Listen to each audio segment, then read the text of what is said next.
Good morning, Life Church. Thanks so much for being here with us this morning. My name is Kristen, here to bring you this week's announcements. First, if you're watching with us online or if you're new with us in person, we just want to say welcome. We're excited you're here this morning. Next, it's finally here. It's National Collection Week for Operation Christmas Child, and we here at Life Church are so excited about that. And why? Because Life Church is a drop-off location for all individuals and local churches here in our area. And we need your help. All throughout this week, we are going to be receiving boxes from our community, packaging them up, putting them in a truck, and sending them off to a warehouse. So if you're interested in helping, if you have some time this week, make sure you see which times we're going to be here each day this week and sign up to help. It is a great opportunity full of blessings, and we would love your help. Next, as we head into the Thanksgiving season, we want to celebrate with you. Next Sunday, immediately following the service, we're going to have our annual Thanksgiving luncheon in our Life Center. We're going to be providing the meat. We just need you to bring a side to share. So make sure you're here for that. It's a great opportunity to meet other people and connect with other people in the church. Guys, this week, 6 o'clock at Culver's for your life group. Now, this is the final one until January, so make sure you're there for it. Ladies, the following week, November 30th, we'll meet at 6 o'clock as well. So make sure you join in. It's not too late to pick up in the conversation, so make sure you're there. Here's another exciting announcement for you. We have new church shirts in, and we are so excited to be able to offer them to you. We have 2 different colors for you to choose from, $10 each. If you're interested in one, make sure you see someone in the lobby before you leave today and get your shirt. Again, thanks so much for being here. We're so excited you've joined us this morning. Let's turn our attention to worship. Well, good morning, Life Church. We are happy to have you here. Special thanks and a special welcome to our veterans. Thank you for your service. With that being said, would you guys rise for us? Yeah, give them a clap. Give the veterans a clap. Would you guys stand with us in worship?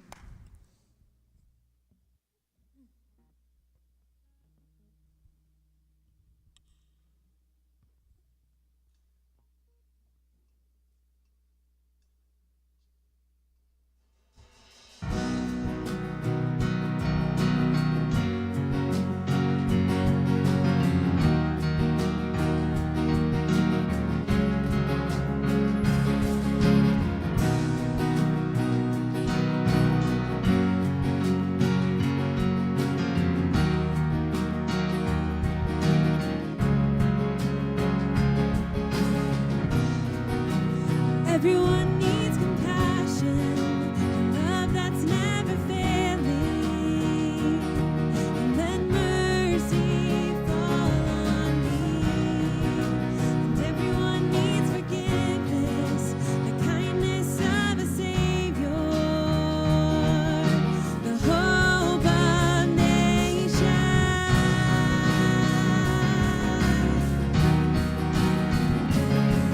My Savior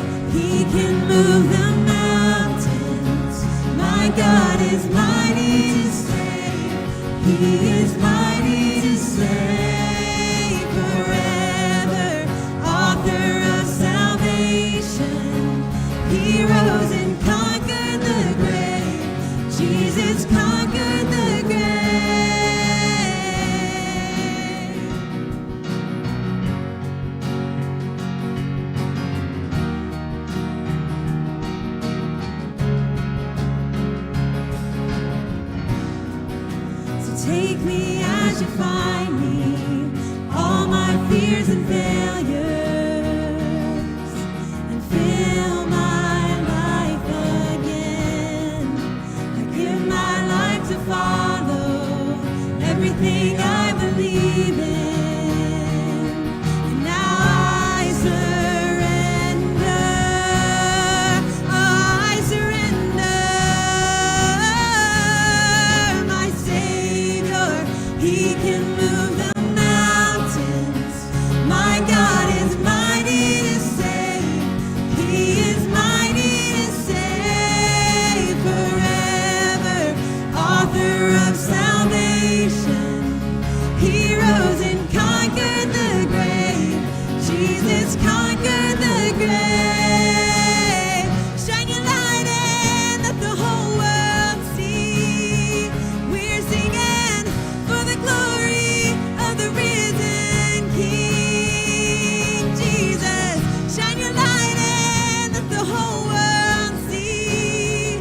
We're singing for the glory of the risen King. My Savior, He can move the mountains.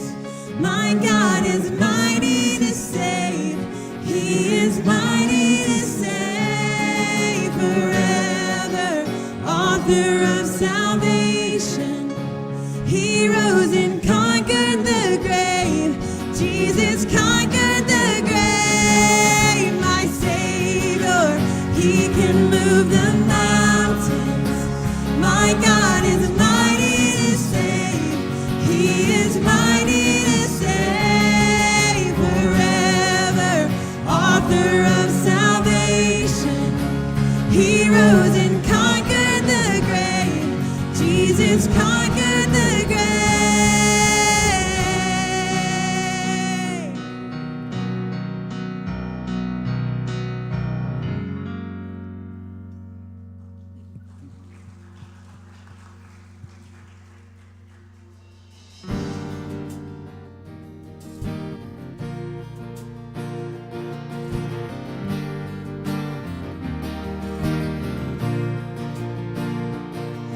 The weapon may be formed, but it won't prosper. And when the darkness falls, it won't prevail. Because the God I serve knows only how to triumph. And my God will never fail. No, my God will never fail. I'm gonna see a victory. I'm gonna see a victory. For the battle belongs to you, Lord. I'm gonna see a victory. I'm gonna see a victory.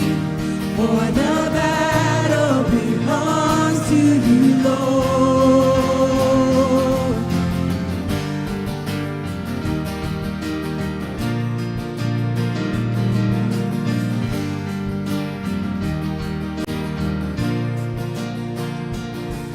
There's power in the mighty name of Jesus.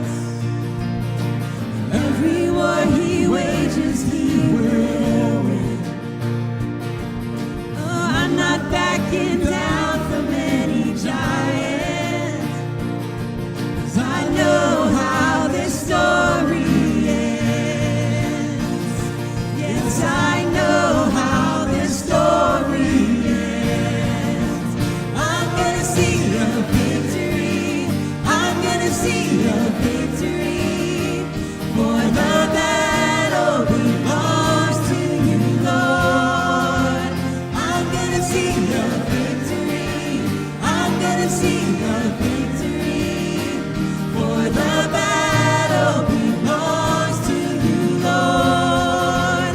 I'm gonna see a victory. I'm gonna see a victory. For the battle belongs to you, Lord.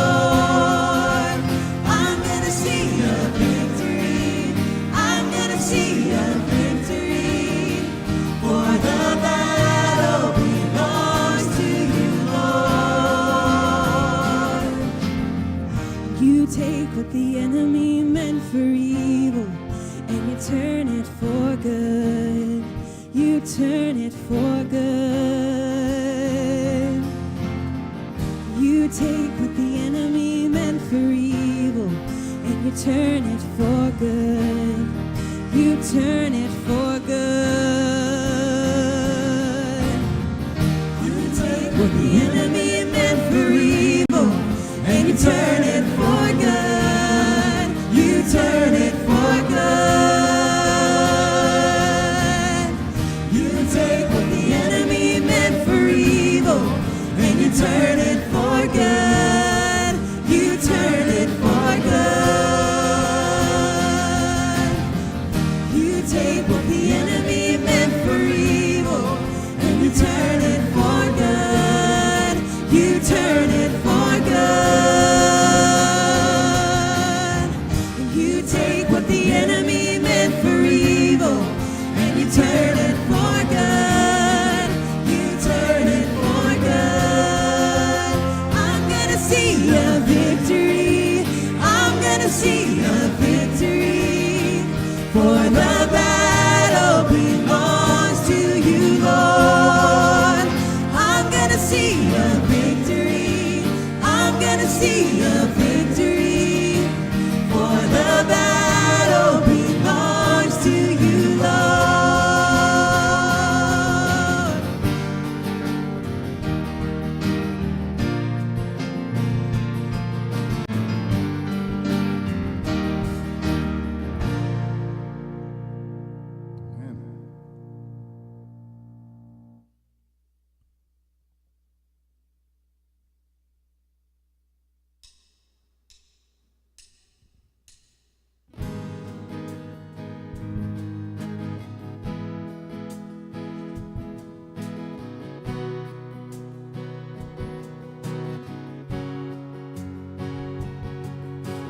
Peace, bring it all to peace.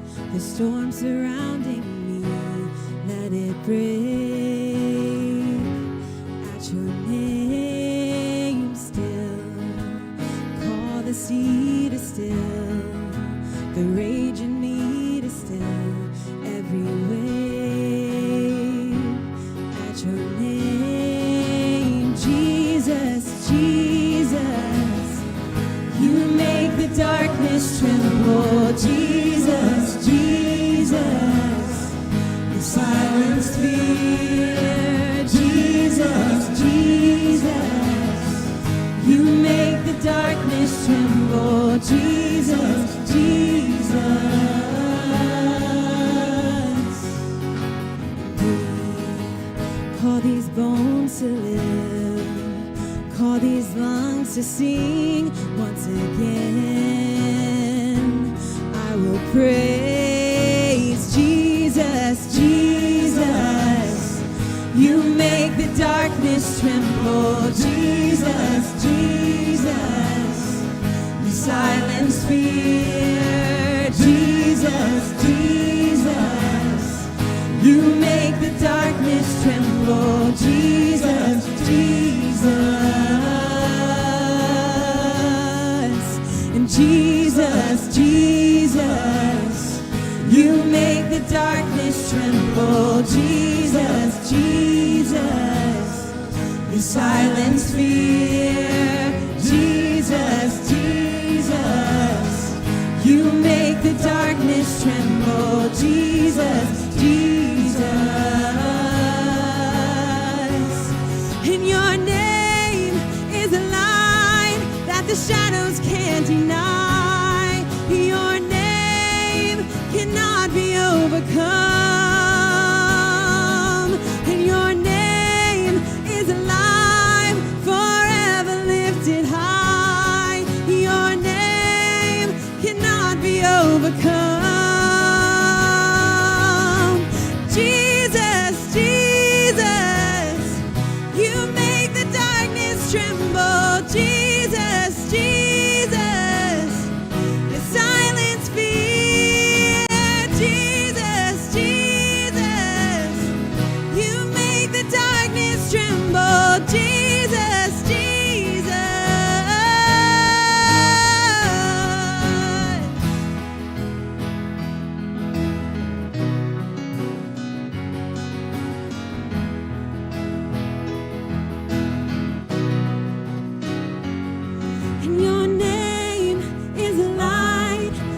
shadows can't deny. Your name cannot be overcome. And your name is alive, forever lifted high. Your name cannot be overcome. Your name is alive, that the shadows can't deny. Your name cannot be overcome. Your name is alive, forever lifted high. Your name cannot be overcome. Jesus, Jesus, you make the darkness tremble. Jesus, Jesus, you silence fear. Jesus, Jesus, you make the darkness tremble. Jesus, Jesus.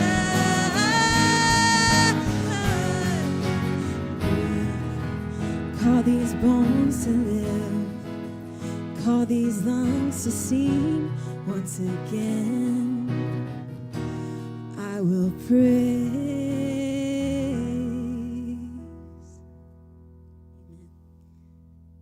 Dear Lord, thank you so much for this morning. And we praise you. We praise you forever. We love you so much. And please just continue to be in this place and speak through John. And please open up our hearts and our ears to receive your message and just to know you more and to leave this place feeling filled with your spirit. We love you so much. In Jesus' holy name, amen. Amen.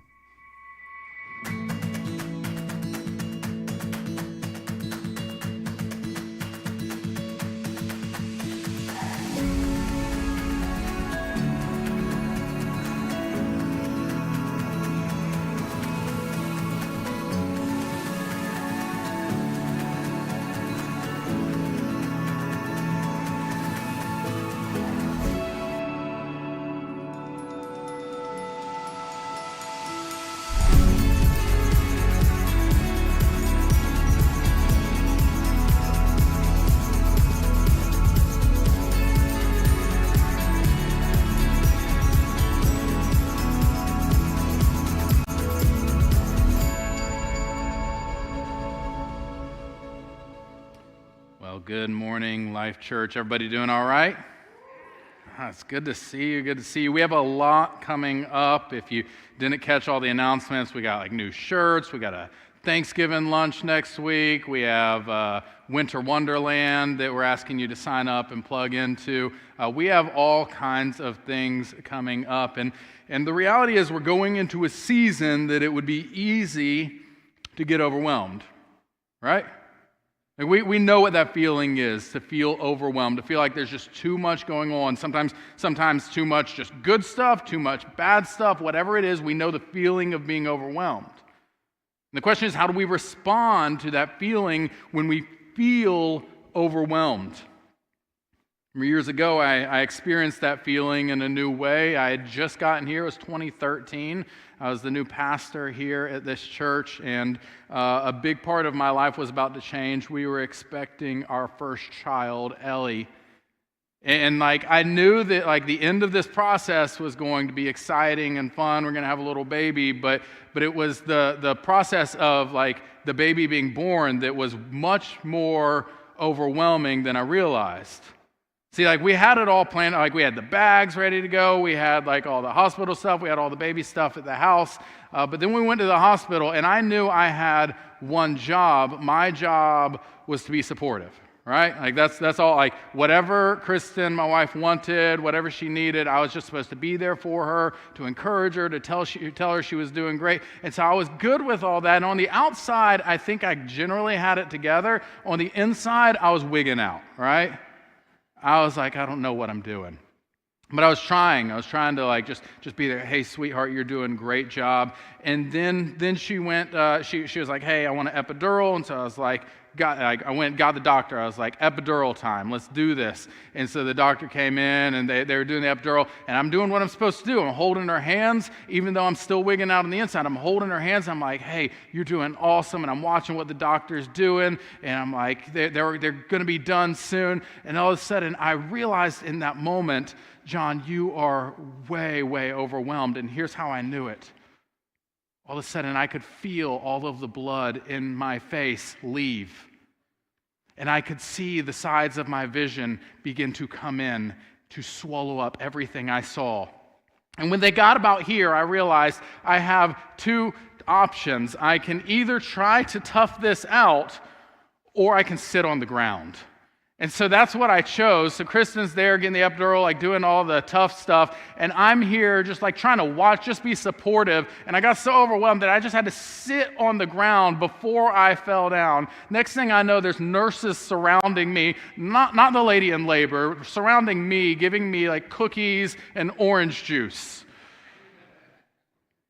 And I learned that day that like I know there might be some good ways to deal with being overwhelmed. That wasn't one of them. Right? I found out that's why women have children, because men, we are wimps, and we could not do it. We could not. I'd love to say I learned so much from that experience that it never happened again. Child number 2, I was good. Child number 3, totally blacked out again. So moral of the story, I don't belong in a delivery room. And I tell you that because I want us to try to examine what is it to deal with being overwhelmed, because there are so many times in our lives where we feel overwhelmed by the good or the bad, by moments that we know are going to turn out well or moments that we're not sure about. And we're in this series called ilLOGICAL. And we just started this last week where we said, here's what we want to do. We want to trust God's wisdom over our logic.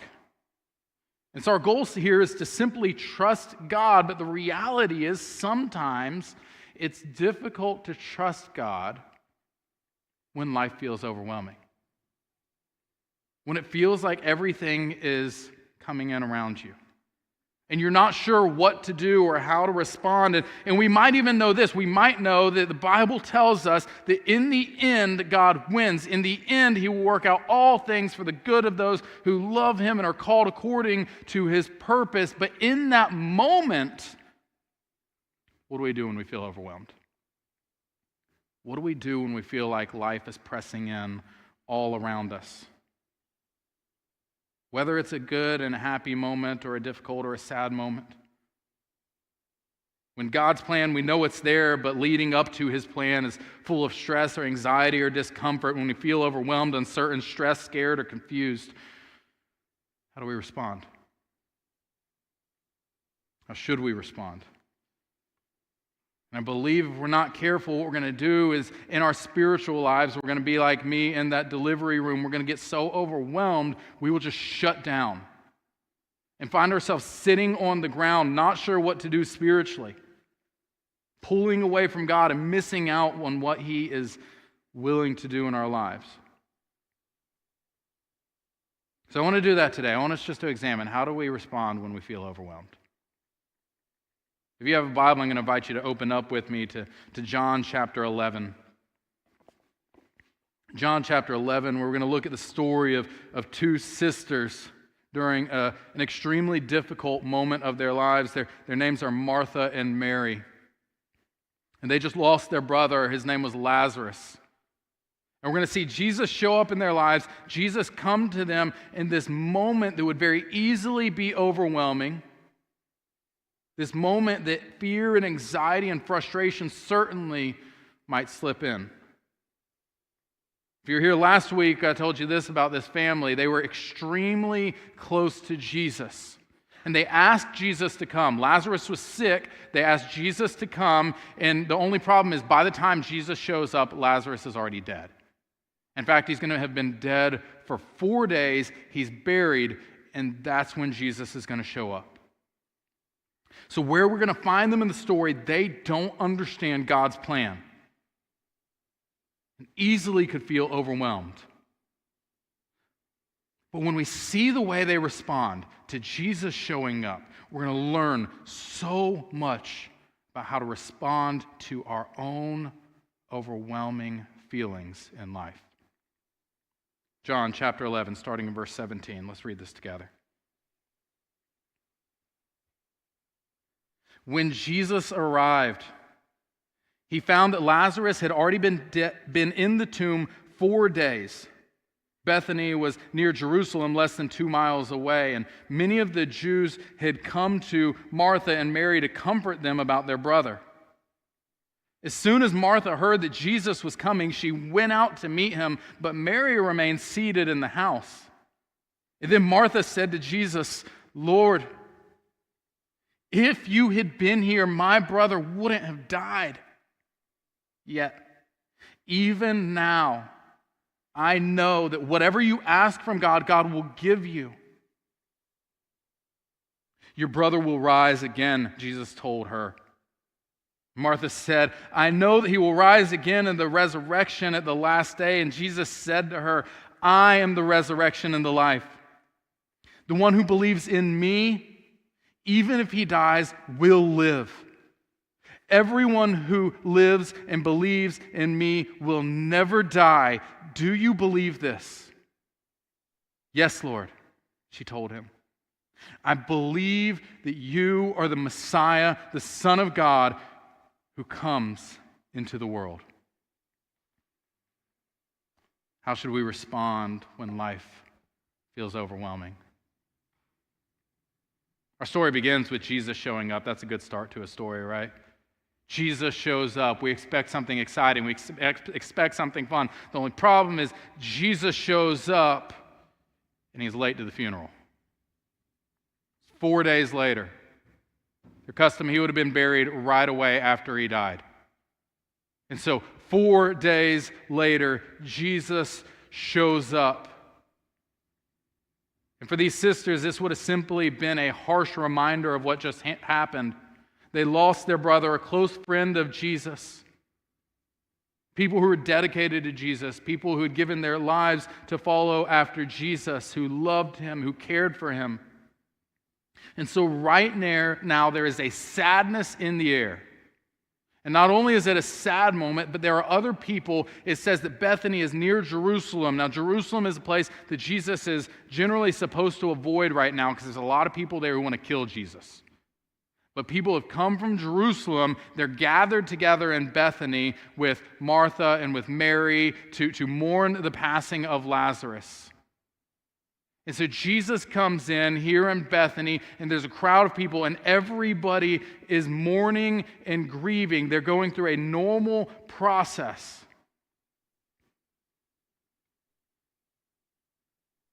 And I imagine as the sisters hear that Jesus has arrived, all they can think is, just a little bit late. His timing was just a little bit off. He could do miracles. He can heal the sick. We've seen him do this. We've experienced him do this. We know that he could do this. That's why we called out to him. That's why we asked him. We asked him to come in enough time, and he didn't get here in time, and now he's here, and it's too late. This doesn't make sense logically. This doesn't make sense according to our timing. That Jesus is coming into town. And while they're hurting, while they're confused, in that context, when Jesus arrives, we hear that Martha and Mary find out Jesus is coming in. And what does Martha do? She goes out to him. She runs out to Jesus. I just imagine as Jesus is kind of coming into town and he's there with his disciples, Martha runs up to him and she says, "Jesus, if you had been here, my brother wouldn't have died." I'm going to let that sink in for a minute.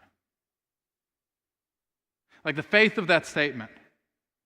Now, in a quick reading, we might read that and think like she's accusing Jesus, like, "How dare you show up now, Jesus?" But that's not what she's saying. She is expressing her faith. I know that if you had been here, you wouldn't have died. And then she says this, "Yet I know that whatever you ask of God, He'll give you. Whatever you ask of the Father, whatever you want to be able to do here on the, you are capable of doing all things. And we might read that and think, okay, she's asking Jesus to bring her brother back to life, but in the context of everything else she's going to say, it's clear that's not what she's asking for. Actually, what she's saying here is, Jesus, I don't understand why you didn't show up before. I don't understand what's going on. Yet, I know because you are capable of all things, I'm going to trust you in this moment, even though I don't understand it. I know your character. I know your capability. I know what you are able to do. And so while it doesn't make sense to me in this moment, I trust you. I trust you, Jesus. Martha is a strong woman. She's a dedicated woman. And right now, in her confusion and being overwhelmed by this situation, what does she do? She doesn't get angry at Jesus. She doesn't try to confront him with the logic of this world to say, here's what you should do, but rather she says, I know you're all powerful, and I'm going to trust you. See, the logic of this world would say that if God is all powerful, why would he let bad things happen? Have you ever heard that question before? It's a question we've all struggled with. If God was all powerful, why would he let bad things happen? That's what Mary could have been asking right now, or Martha could have been asking right now. Jesus, if you're all powerful, if you're capable of all things, why did you let this happen? But instead, she just simply says, I know you can. I know you can do whatever you want to do. So that means this is clearly something I'm just going to have to trust you in. Something I'm not going to understand. See, it would have been so easy for Martha to get fixated on the question of why, but instead she chooses to respond with the wisdom of God to say, Jesus, I know you are able. Because I have observed your character and I have observed my willingness to trust you after I've seen all that you have done, all you are capable of. I know your love. I know you. I've followed you, and so I'm going to trust you when it doesn't make sense to me. So when we look at the life of Martha and we try to answer this question, how should we respond when life is overwhelming? Here's where I want us to begin. We must find confidence in God's character rather than your clarity. Do we know the character of God? Are we like Martha where we say, I know what you're capable of. I know what you can do. And even if you chose not to do it the way I wanted you to, it's not a reason for me to doubt you.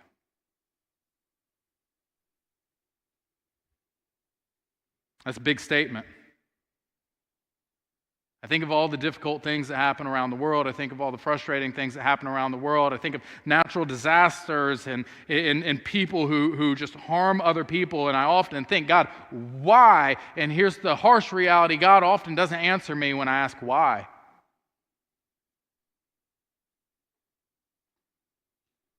So sometimes I'm left here. So as we look at this story, the reality is, many of us know how this story is going to end. In fact, all it takes is reading ahead a few verses if you want to know how this story is going to end. Lazarus is going to come back to life.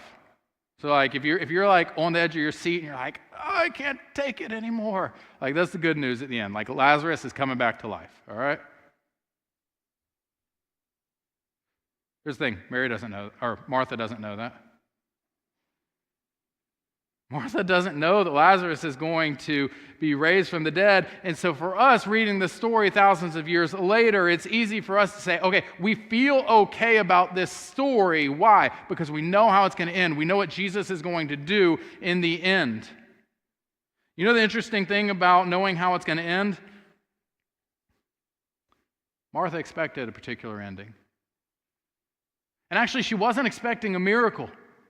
Jesus says your brother is going to be raised from the dead. Now that's super interesting because every other time Jesus has said something very veiled and people misunderstood it. He's like, Lazarus is asleep, and they're like, okay, good, he's taking a nap. This time Jesus is just like blatant, like, I'm going to bring him back to life. And they're like, we know one day. One day that's going to happen. What I love here is she's not expecting the miracle. She is completely content and saying, in the end, I know you will bring all things together, and that is enough for me, even if you don't do a miracle in this moment. I know you'll work out all things. I know that at the end of time, you will raise all who have died in you to life again. And here's why that's important, because her confidence in Jesus is not because she assumes he's going to do a miracle. It's because she assumes and knows the character of Jesus. She knows that God will make all things right in the moment, even if this moment feels off, even if in this moment it's a reason to feel abandoned. She knows it's not abandonment. So this is a reason to pull closer to God. And I wonder, when we hear Jesus' response, are we that confident? Are we confident enough to say, Jesus, regardless of a miracle, I know you'll work out all things. I know that if I lose my life and I have faith in you, that you are the resurrection, you are life. That even if I die here in this world, I will not lose my life. In the end, you will make all things complete. Are we that confident? Do we know the truth? See, just observe what Martha says here. Do you notice she doesn't ask a question? She says 3 I know statements. I know, I know, I know. Jesus then gives a description of him being the resurrection and the life, and she says this, I believe. Why? My response, my desire is to ask all the questions in that moment. And I'm guessing there's a lot of people like me. We want to go and want to ask all the questions. Why is Martha going and saying, I know, I know, I know, and I believe? Because she's focusing on what she already knows and believes about God, about what Jesus has already proven to her over and over and over again, rather than her feelings in a particular moment. Friends, sometimes we have to move past the way we feel and recognize what we know to be true.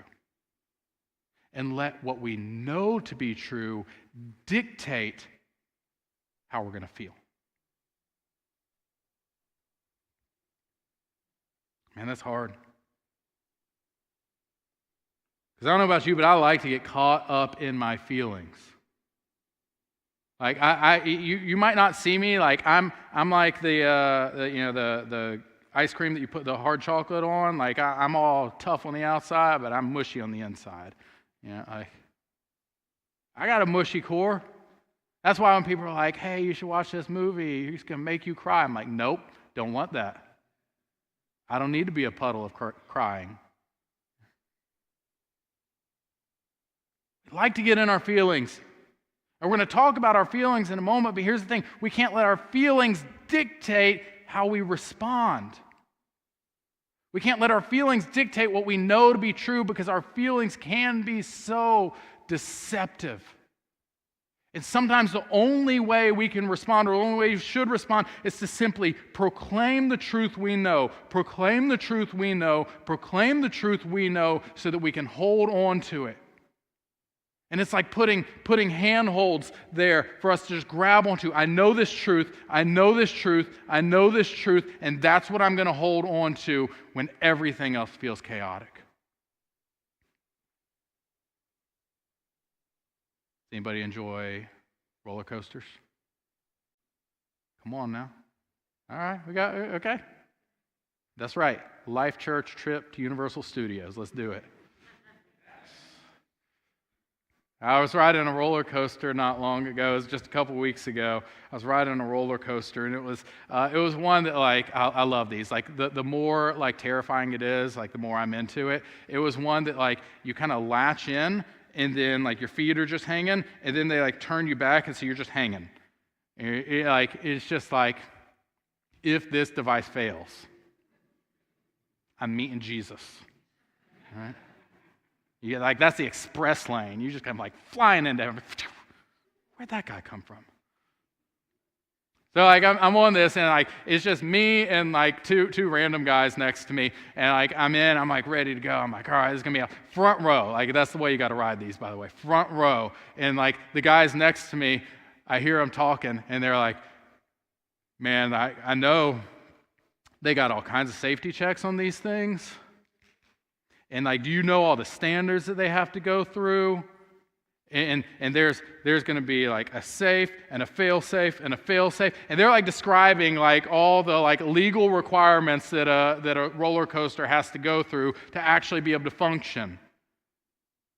And I began laughing because like I realized what was happening. What he was doing is he was going through all the things that he knew were factually true. Why? Because in just a moment, it was going to feel like none of that was true. In just a moment, it was going to feel like you were about to be hurled into outer space. Every twist, every turn, your feelings would deceive you. Your feelings would make you think this was certainly the end. And so what these guys were holding on to was what they knew was true rather than what they felt like was true in that moment. Man, let's be honest. Sometimes life feels a lot like a roller coaster. And you just feel like you're whipping around. You feel like you're being thrown around. You feel like everything is about to fall apart. And sometimes all we can do is go through the safety requirements in our head to say, my God is in control. My God is all powerful. My God has not lost sight of me. And I'm going to hold on to that. Jesus, even if I don't understand what you're doing, I know you are capable of all things. I know the Father will give you anything you ask. And so I'll hold on to that when it doesn't feel like it should.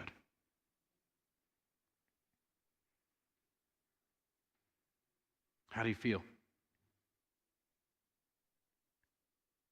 More importantly, what do you know? Some of us just need to remember the ways God has already proven himself to us. We need to observe what he is doing around us and pull close to him. Verse 28, let's pick up there.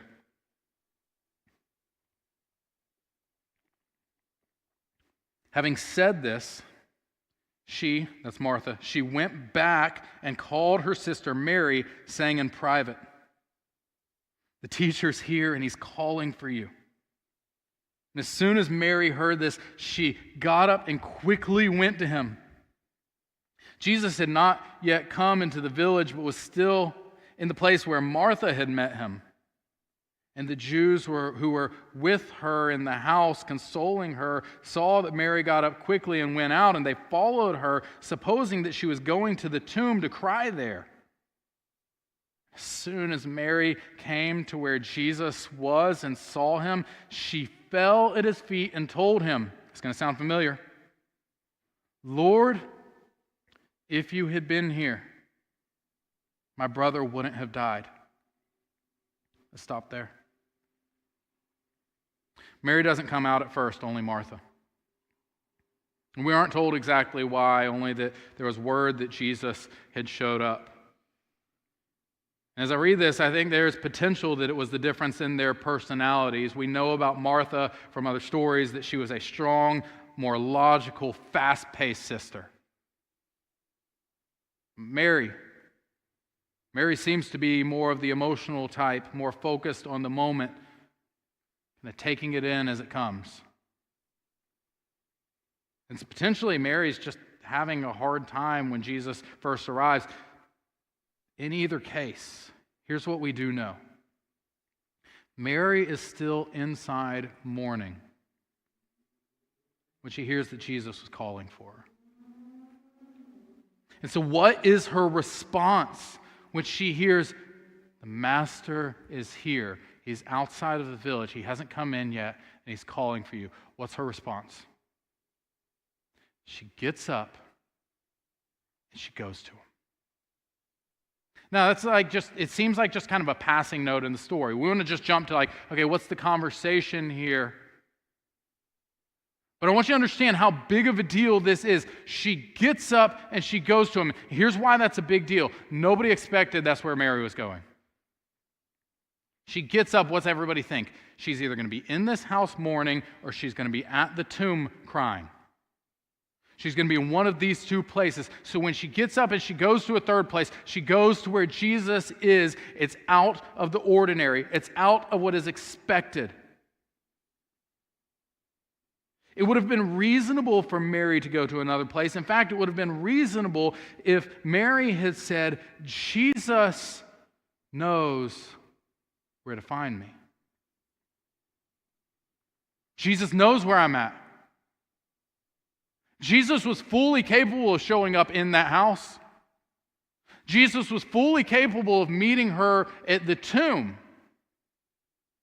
But Mary doesn't go to the tomb and say, Jesus, you can show up here, that's where I'll be at. Mary doesn't stay in the house and say, Jesus, this is where I'm at, and you can come to me. No, she finds out where Jesus is, and she says, that's where I'm going.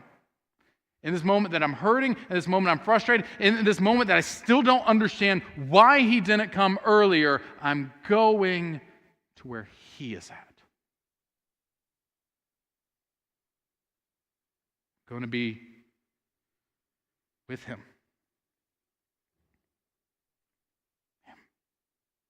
Mary had all the reason not to go to him. She could have said, I'm going through a lot, I'm stressed, I'm worn out, I don't feel like it. If Jesus wants to meet with me, he can come to me.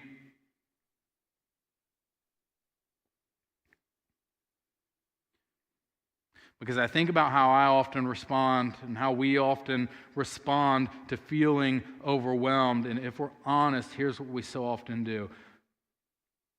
We shut down and we pull away and we isolate ourselves. Not only from people, but from God. We kind of come into ourselves and we will make excuses like this. God is everywhere. So he can come to me here. God can meet me wherever I'm at. But that's not what Mary says. And so when we search our lives, when we search our hearts, when we examine what's going on with us, the question is, where can we meet him? Because while it is true that Jesus is everywhere, that he never departs us, we cannot ignore that there are unique places, unique scenarios, unique times where he particularly meets with us that are set aside for him. And the question is, are we going to go to him? How should we respond when life is feeling overwhelming? Here's the second thing I want us to see in this story. Meet Jesus where you know he will meet you. Jesus meets her in a place and a time that is dedicated to meeting.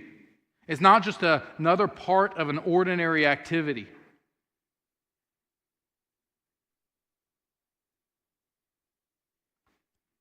Man, I cannot tell you how many times in my life I've heard people say things like this.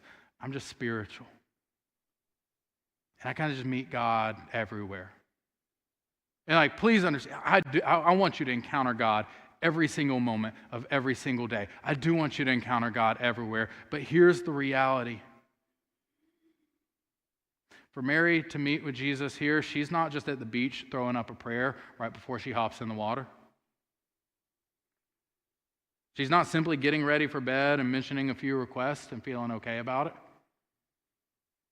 She intentionally sets aside time to meet with him. And so I have to ask us, are we setting up that same priority? Are we going to meet with him? Because Jesus' expectation for Mary is get up and travel to me. He's asking her for uninterrupted time. Will we offer it? Or will we simply say that we're going to be in the places that the world would expect us to be?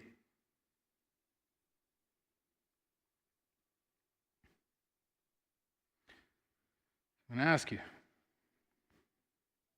how important is your uninterrupted time with God? Do we set aside time to? Because again, I'm not saying that God doesn't show up all over the place in every single moment. But here's the reality: there is something special about the coming together of believers. I'll tell you, I love, I try to pray all throughout the day, whatever my situation is going on. But when we come in here on Sunday mornings and we're singing together and we're worshiping together and we're studying God's Word together, there is something unique to that. And I can't speak for you, but I can speak for myself. It lifts me up. It encourages me. It challenges me. It helps me grow. And as I said, I'm going to pray throughout the day, but there's a difference between kind of when I'm praying throughout the day and when I set aside time where I'm just purely focused on God. I'm not just going through the supermarket praying, but I'm purely focused on God, and I'm reading His Word, and I'm calling out to Him, and I'm talking to Him, and I'm listening to Him. When I set aside that time, there's uniqueness about that particular time that I say, I'm going to come to you, God, in this place that I know you're going to meet me.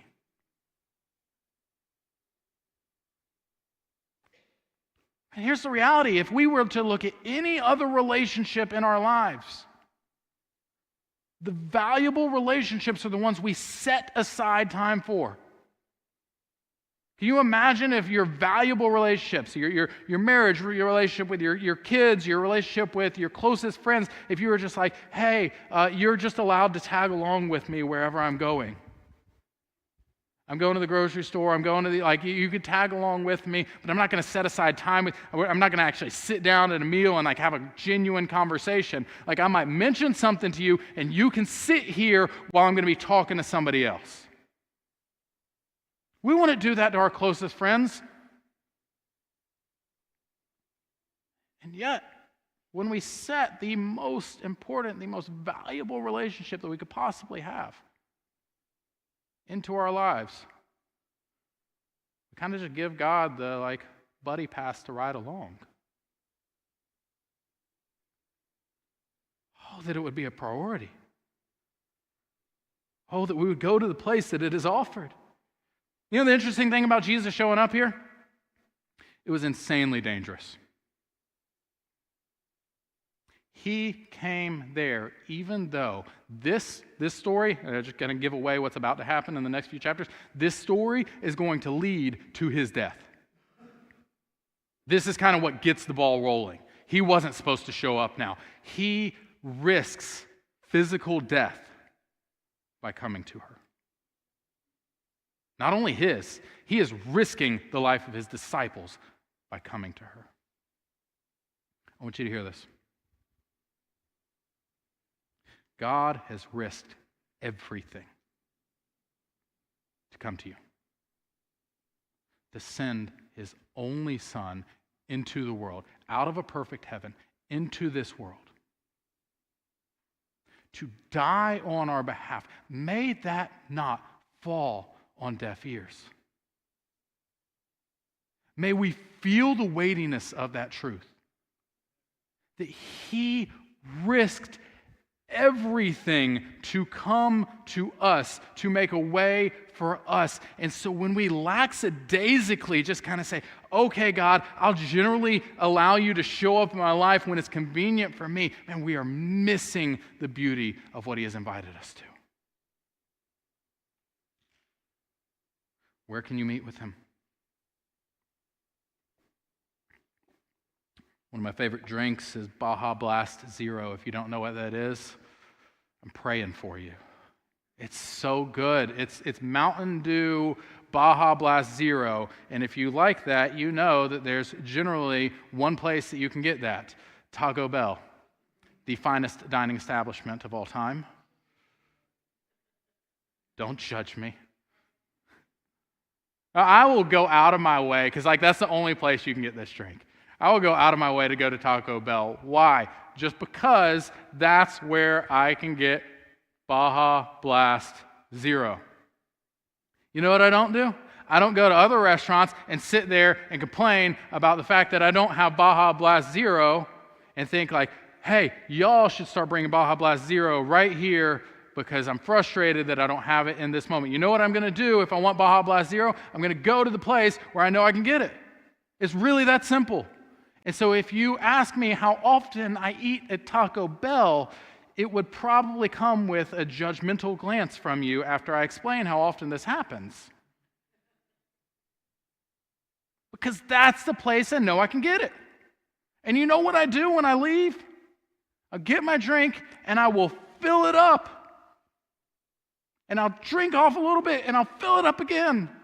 And I take it with me so that while I'm going, while I'm moving, I can continue to enjoy the beautiful wonder of Baja Blast Zero. And in a really strange way, it's a little bit of what we do here. We come together, we gather together, we set aside specific times to meet with God. Please understand, I'm not saying we don't meet with Him throughout the week. I'm not saying that we don't meet with Him in the ordinary, the regular, the everyday aspects of our lives. But there is something special about coming together and filling up our cup and having something to continue to enjoy as we go out. Not just to say like, hey, we're going to show up, we're going to sing a few songs, feel good about the fact that we checked off the attendance box, but rather to fill up our cup so as we're going throughout this week, we say, man, I'm going to sip on that, and I'm going to sip on that, and God has convicted me about this, and I'm going to keep sipping on it. And I'm going to set aside time to fill up my cup again.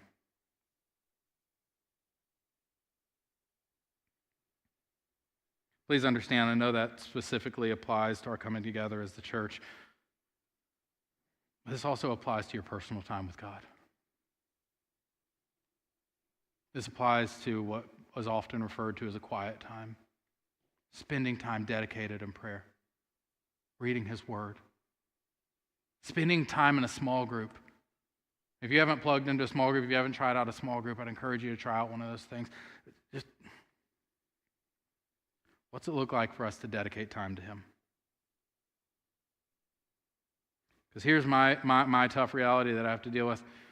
Far too often, I spend much more time complaining when I feel like God is distant than actually doing something about it.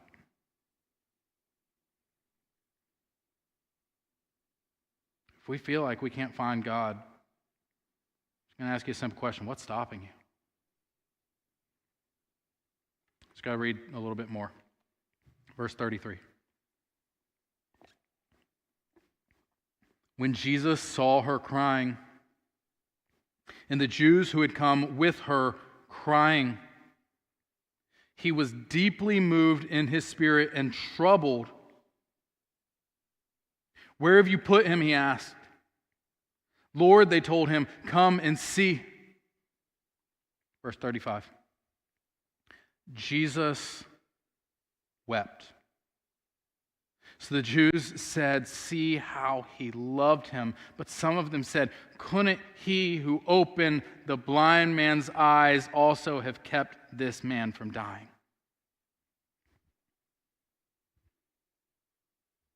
We're going to pause there for today. We aren't going to get to the part in the story where Lazarus is raised. And if you're wondering why, I'm going to simply tell you this. Jesus made them wait 4 days. I'm at least letting you wait a week. It's biblical. But if there's one time in the story that it is important to know what is about to happen, it is now. Lazarus is about to be raised from the dead. And it's important to our understanding of what's happening here because I want us to see this. Jesus sees Mary crying. Jesus sees the community around her crying, and He is deeply moved and He is troubled. And we have to answer the question, why? Why is Jesus deeply moved? Why is He troubled? Because here's what we're about to get to. We're about to get to the shortest verse in the English Bible. Jesus wept. Jesus wept. Why? Why did God cry? Was it because he was afraid that Lazarus wasn't going to come back? Was it because he didn't know the end of the story? Was it because he was concerned that he wasn't going to be powerful enough to call Lazarus back out of the grave?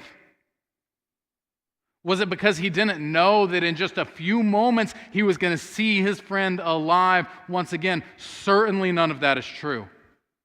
He knew his power. He knew what was about to happen. He knew how this would end. He was not unsure, uncertain, or unclear. He was not worried, stressed, or afraid that his power was insufficient. No, he wept because he hurt for these people. He hurt for what they were experiencing. He hurt for Mary. He hurt for Martha. He hurt for their friends. He hurt for what Lazarus had gone through. And when I look at that and I realize that Jesus was hurting, I realize that God is not callous to our hurting either. God does not enjoy your suffering. And while he knows how this will end, he is not uncaring of my stress or my anxiety. He hurts for me. He hurts for you. And if Jesus felt this way, I want you to understand this. If God hurt for us, you need to get this. It's okay for you to hurt too. How should we respond when life is overwhelming? Here's the last thing I want us to see in this story. Allow yourself to feel, even when you have faith. See, earlier I said, don't be overwhelmed by your feelings. Don't be consumed by your feelings. And if we take that, and that's all we hear, here's what we might do. We might just try to shut down how we feel. Shut down our emotion. It's okay to hurt. It's okay to recognize that we are experiencing pain and frustration and confusion. So I believe one of the great misconceptions of our faith is that it should eliminate our feelings and that we're simply supposed to just be okay with whatever happens. You will still hurt in this world. Do not become callous to it. Because if you become callous to your own hurt, here's what's going to inevitably happen. You will become callous to the hurt of others.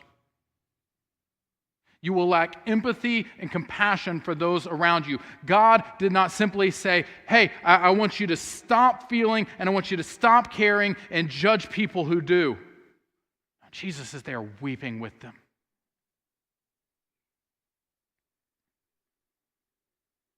Jesus mourns with those who mourn. And he comforts them.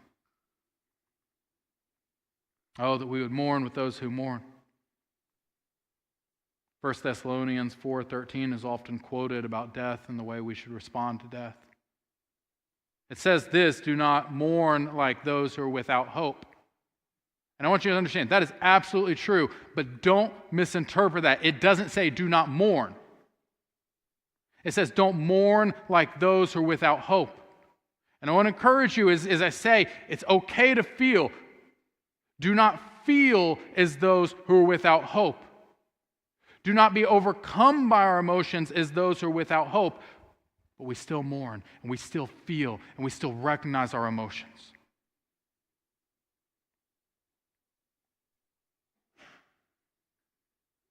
See, when we look at the life of Jesus, we see a range of emotions. So please understand this. It does not show stronger faith to lack emotions. In fact, maybe it shows more faith when we recognize how emotional we truly are. We still trust him anyway.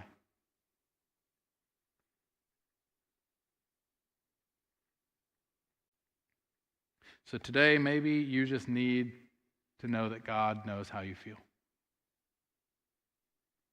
That he hurts with you if you're hurting.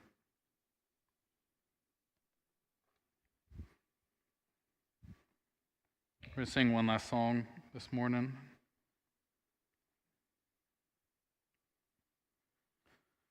The song's called It Is Well. It's kind of a newer take on an old song. It reminds us that even when we don't understand what's going on, even when we're hurting, even when we're confused, even when we're overwhelmed, we can have confidence in God. Now, here's the thing. I recognize that you might have come in this morning and said, like, John, I'm at a wonderful moment of my life. Just follow me here. It's just as easy to get overwhelmed by the exciting and the wonderful moments as it is by the difficult ones.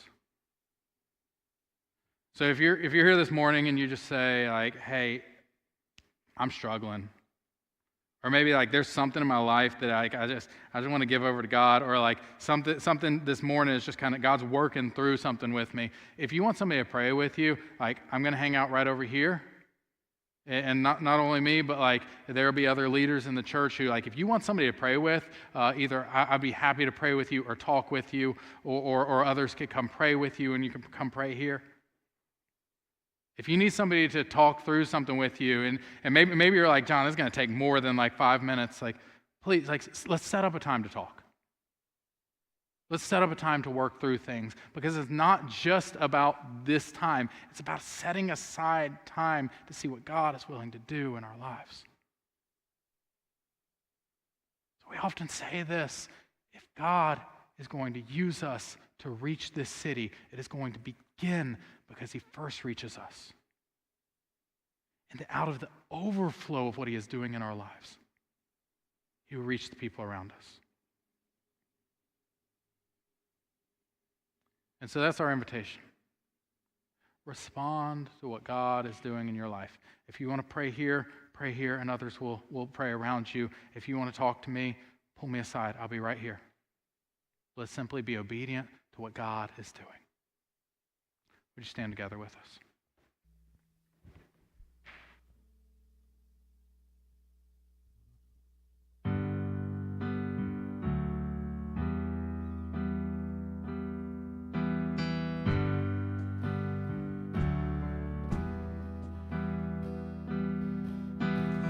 Render earth is quaked before,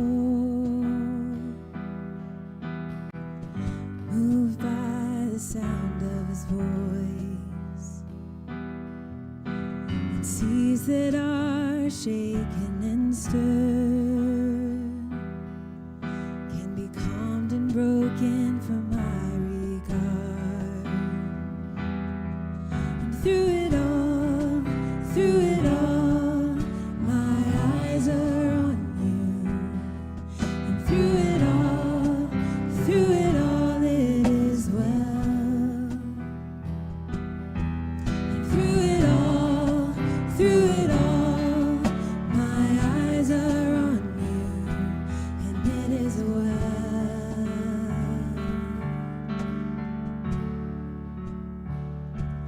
with me.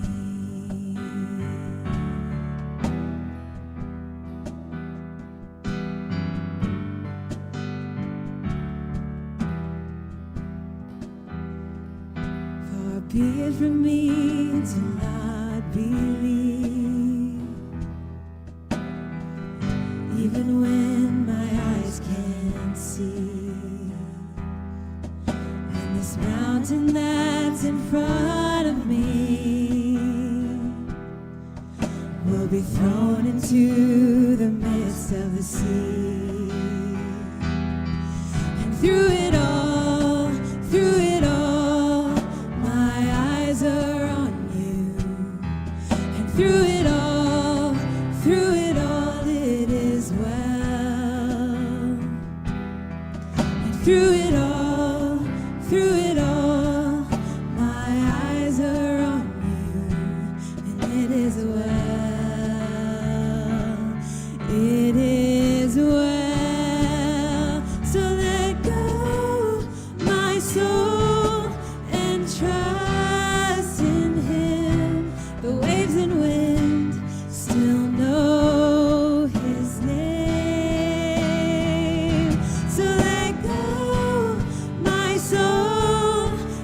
trust in Him. The waves and wind still know His name.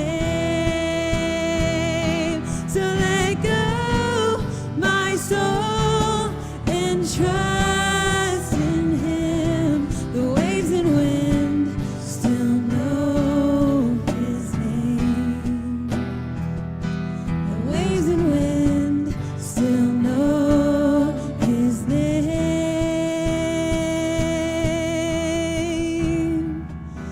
And it is well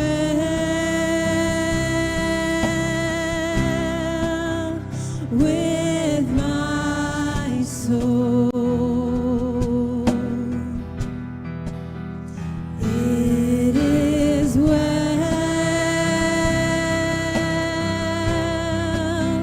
with my soul.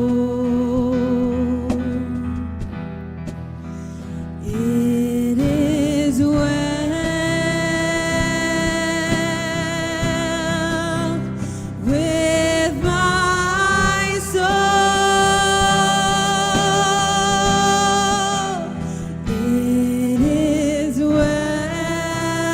It is well with my soul. It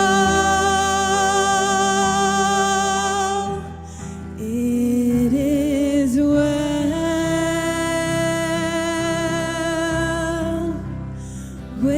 with my soul.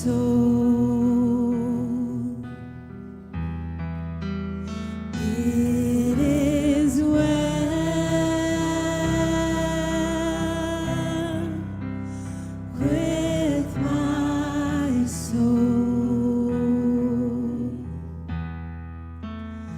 It is well with my soul. It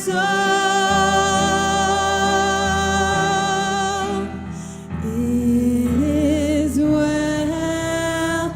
It is well with my soul. It is well.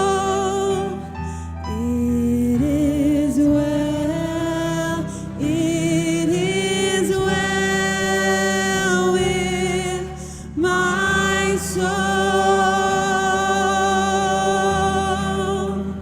It is well. It is well with my soul. It is well. It is well with my soul. Would you pray with me, Life Church? Father, may that be our proclamation that it is well when we do not understand, when we lack knowledge. May we proclaim your truth, repeat your truth in our hearts. Father, I know, and I believe. I believe that you are life, that you are the resurrection, that in you there is no death. So as we get ready to go out of this place, whatever we are encountering in life, whatever we're dealing with in life, Father, would it be well in our soul, so that out of the overflow of our soul, God, you would reach this city. Father, for those who are still holding on to something that's holding us back, that's keeping us from you, God, would you strengthen us through your Spirit to release our souls to you? That we would be confident in the proclamation of your truth in our hearts and our lives. Father, as we get ready for all these different things that we have coming up, all the different activities, may we not simply do them because they are things to do, but God, would you allow us to see the purpose and the reason and the hope? Would you give us an excitement to invite other people to be a part of what we're doing here as a church, not out of obligation, but out of opportunity? God, that we would be so overwhelmed with what you're doing in our lives that we want other people to experience this. Have your way in us. Move in us as we go out from this place. Be glorified. Amen. Life Church, here's where we're going to end this service. We're going to sing that chorus one last time. And then we're going to go to our mission field. But I want us to just end with this prayer. Through it all, our eyes will be on him. Through it all, it is well. Would you lead us in this final prayer? Through it all, my eyes are on you. And through it all, it is well. And through it all, my eyes are on you, and it is well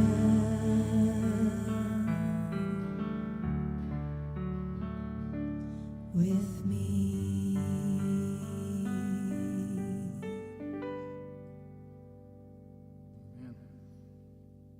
Live Church, go to your mission field.